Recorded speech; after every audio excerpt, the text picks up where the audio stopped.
ഇന്ന് നമ്മൾ പലപ്പോഴും സോഷ്യൽ മീഡിയയിലൊക്കെ കയറുമ്പോൾ പലതരം അല്ലെ പല കുട്ടികളുടെ പടങ്ങൾ ഏകദേശം ഒരു 20-25 വയസ്സ് മുതലുള്ള കുട്ടികളുടെ പടങ്ങളും അതിൻ്റെ താഴെ ഒരു ധനസഹായം അഭ്യർത്ഥിച്ചുകൊണ്ടുള്ള ഒരു ക്യാപ്ഷനൊക്കെ കാണാറുണ്ട്. വൃക്ക മാറ്റൽ സർജറിക്ക് വേണ്ടി പണം സമാഹരിക്കുന്ന ഒരു കൂട്ടം കുറേ അധികം ക്ലബ്ബുകളും ഒക്കെ ചെയ്യുന്നത് കാണുന്നുണ്ട്. അപ്പം അതിൽ നമുക്ക് മനസ്സിലാവുന്ന ഒരു കാര്യം എന്ന് വെച്ചാൽ ഇന്ന് നമ്മുടെ സമൂഹത്തിൽ വളരെയേറെ കാണപ്പെടുന്ന ഒരു സംഭവമായി മാറിയിരിക്കുവാണ് വൃക്കരോഗങ്ങൾ. അതായത് ഒരു കിഡ്നി ട്രാൻസ്പ്ലാന്റിൻ്റെ അതിര് വരെ എത്തുന്നു കിഡ്നി ഡിസീസസിൻ്റെ ഒരു പോക്ക്. അപ്പം നമുക്കറിയാമല്ലോ നമ്മളുടെ ശരീരത്തിൽ 2 വൃക്കകളുണ്ട്. ഇവ നമ്മുടെ ശരിക്കും പറഞ്ഞാൽ നമ്മുടെ നട്ടലിൻ്റെ 2 ഭാഗത്തായിട്ട് ബാക്കിൽ വയറിൽ തന്നെ, പക്ഷേ ബാക്ക് പോർഷനിലാണ് പ്ലേസ്ഡ് ആയിട്ടിരിക്കുന്നത്. ഇവരുടെ മെയിൻ ജോലി എന്ന് വെച്ചാൽ നമ്മുടെ ശരീരത്തിൽ ഉണ്ടാകുന്ന എല്ലാ തരത്തിലുള്ള ടോക്സിൻസ്, നമ്മുടെ ബ്ലഡിൽ വരുന്ന എല്ലാ സാധനങ്ങളെയും അതുവഴി കിഡ്നീസ് ഫിൽട്ടർ ചെയ്തിട്ട് ആവശ്യമില്ലാത്തവയൊക്കെ നമ്മൾ അത് യൂറിൻ ആക്കി മൂത്രസഞ്ചിയിൽ പോയി സ്റ്റോർ ചെയ്തിട്ട് മൂത്രമായിട്ട് പുറത്തേക്ക് കളയുക. അതായത് നമ്മുടെ ബോഡിയിലെ എല്ലാ ടോക്സിൻസിനെയും പുറത്തേക്ക് കളയുന്ന എക്സ്ക്രീഷൻ്റെ പ്രൈം ഓർഗനാണ് കിഡ്നീസ്. ഇതുകൂടാതെ കിഡ്നീസിന് വേറെ ഫങ്ഷൻസും ഉണ്ട്. അതായത് കിഡ്നീസിൽ കുറച്ച് ഹോർമോണുകൾ ഉണ്ടാവാറുണ്ട്, ബ്ലഡ് ഉണ്ടാവാനായിട്ടുള്ള അതിന് മുമ്പായിട്ടുള്ള ചില കെമിക്കൽസ് പോലത്തെ സംഭവങ്ങൾ നമ്മുടെ ശരീരത്തിലേക്ക് വേണ്ട ബ്ലഡ് ഉണ്ടാവാൻ വേണ്ട ചില കെമിക്കൽസ് റിലീസ് ചെയ്യണതും കിഡ്നിയാണ്. പിന്നെ ചില വൈറ്റമിൻസ് സിന്തസൈസ് ചെയ്യാൻ ഹെൽപ്പ് ചെയ്യണതും കിഡ്നീസാണ്. അപ്പോൾ ഇത്രയേറെ ഫങ്ഷൻസ് ഉള്ള കിഡ്നിയുടെ ഏറ്റവും വലിയ പ്രത്യേകത എന്ന് വെച്ചാൽ ഭയങ്കര വിനയമുള്ളൊരു ഓർഗനാണ് കിഡ്നി. അതായത് ഇത്രയൊക്കെ ജോലികൾ ചെയ്യുന്നുണ്ടെങ്കിലും അതിന് എത്ര ദോഷമോ അല്ലെങ്കിൽ എത്ര നാശം വന്നു കഴിഞ്ഞാലും അത് മിണ്ടാതിരിക്കും. അതുകൊണ്ടാണല്ലോ ഒരു വൃക്ക ഇല്ലാണ്ടായാൽ പോലും ഒരു വ്യക്തിക്ക് ജീവിക്കാൻ പറ്റുന്നത്. അപ്പം നിയർലി 50% ലോസ് ആയാൽ പോലും ബാക്കിയുള്ള വൃക്ക നമ്മുടെ ബോഡിയുടെ കാര്യങ്ങൾ മര്യാദക്ക് ചെയ്തു കൊടുക്കും. ഇത് തന്നെയാണ് ശരിക്കും അതിൻ്റെ വിനയമൊക്കെ ഓക്കെ, പക്ഷേ ഇത് തന്നെയാണ് ഒരു വലിയ കാരണം കിഡ്നി രോഗങ്ങൾ നമ്മുടെ സമൂഹത്തിൽ കൂടുതൽ കാണാൻ കാര്യം. എന്ന് വെച്ചാൽ കിഡ്നി രോഗം വന്നു എന്നുള്ളത് നമ്മൾ റിയലൈസ് ചെയ്ത് വരുമ്പോഴത്തേക്ക് അത്യാവശ്യം കുറേയേറെ ഡാമേജ് ഉണ്ടായി കാണും, കിഡ്നി കുറേയേറെ വഷളായി കാണും, ആ അവസ്ഥ വളരെയേറെ വഷളായി കാണും. ഇപ്പം എന്തൊക്കെയാണ് ഇതിൻ്റെ ആദ്യ ലക്ഷണങ്ങളെന്ന് നമുക്ക് നോക്കാം. ഇപ്പം ശരിക്കും പറഞ്ഞാൽ നമുക്കറിയാം, നമ്മൾ യൂറിൻ പാസ് ചെയ്യാൻ അല്ലെങ്കിൽ യൂറിൻ ഉണ്ടാക്കുക എന്നുള്ളതാണ് കിഡ്നിയുടെ മെയിൻ ഫങ്ഷൻ. അപ്പം നമ്മുടെ യൂറിൻ പാസ് ചെയ്യണം അല്ലെങ്കിൽ നമ്മൾ മൂത്രം ഒഴിക്കുന്ന ശീലത്തിൽ വരുന്ന മാറ്റങ്ങൾ, അതായത് ഒന്നെങ്കിൽ ഫ്രീക്വൻ്റ് ആയിട്ട് അടുപ്പിച്ചടുപ്പിച്ച് മൂത്രം പോവുക, അല്ലെങ്കിൽ മൂത്രം പോകാതെ ഇരിക്കുക, മൂത്രം ഹോൾഡ് ചെയ്തിരിക്കുക, മൂത്രം പോകാൻ ബുദ്ധിമുട്ട് പ്രയാസം നേരിടുക, അല്ലെങ്കിൽ ഇപ്പോൾ മൂത്രം തുള്ളിയായിട്ട് പോവുക, പൂർണ്ണമായിട്ടും പോയി തീരാണ്ടിരിക്കുക. ഇത് ഏതെങ്കിലും തരത്തിലുള്ള ഒരു വൃക്കരോഗത്തിൻ്റെ ലക്ഷണം ആകാനുള്ള സാധ്യത കുറേയേറെയുണ്ട്. അപ്പോൾ ഇതായിരിക്കും ആദ്യത്തെ ലക്ഷണമായിട്ട് നമുക്ക് തോന്നുക. പിന്നെ ഇത് കൂടാതെ ഞാൻ പറഞ്ഞല്ലോ കിഡ്നിക്ക് കുറേ ഫങ്ഷൻസ് ഉണ്ട്.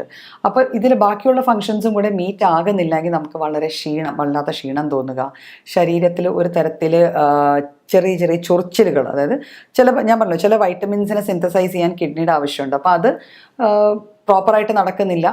പിന്നെ നമ്മുടെ ബോഡിയിലെ ടോക്സിൻസ് ബോഡിയിൽ നിന്ന് പ്രോപ്പറായിട്ട് പോകുന്നില്ല, എക്സ്ക്രീഷൻ പ്രോപ്പറായിട്ട് നടക്കുന്നില്ല, ഈ ഒരു ശുദ്ധീകരണം പ്രോപ്പറായിട്ട് നടക്കാണ്ടാവുമ്പോഴത്തേക്കും ശരീരത്തിൽ പലയിടങ്ങളിലും ചെറിയ ചൊറിച്ചിലുകൾ വരാം.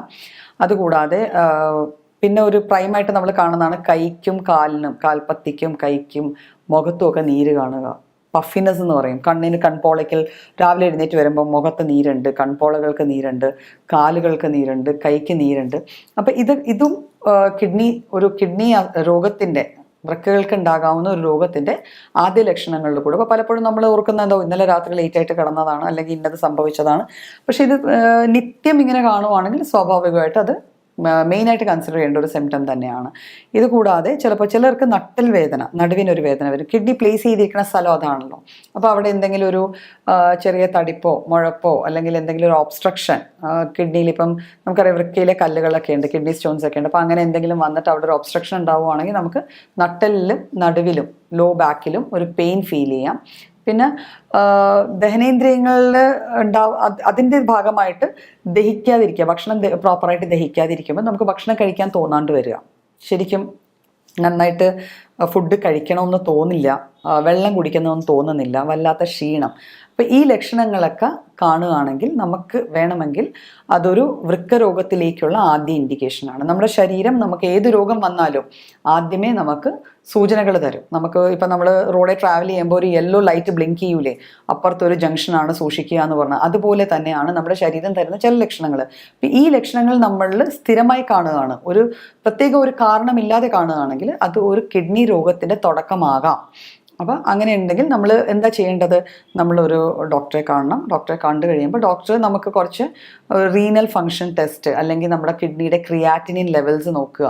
ഇങ്ങനെ ചെറിയ ചെറിയ ടെസ്റ്റുകൾ, ലാബ് ടെസ്റ്റുകൾ, വളരെ വില കൂടിയ ടെസ്റ്റുകളൊന്നുമല്ല, സിമ്പിളായിട്ട് സാധാരണ മിക്ക ലാബുകളിലും ചെയ്യപ്പെടുന്ന ടെസ്റ്റുകളാണ്. അപ്പോൾ ഈ ടെസ്റ്റുകൾ ചെയ്യാൻ പറയും.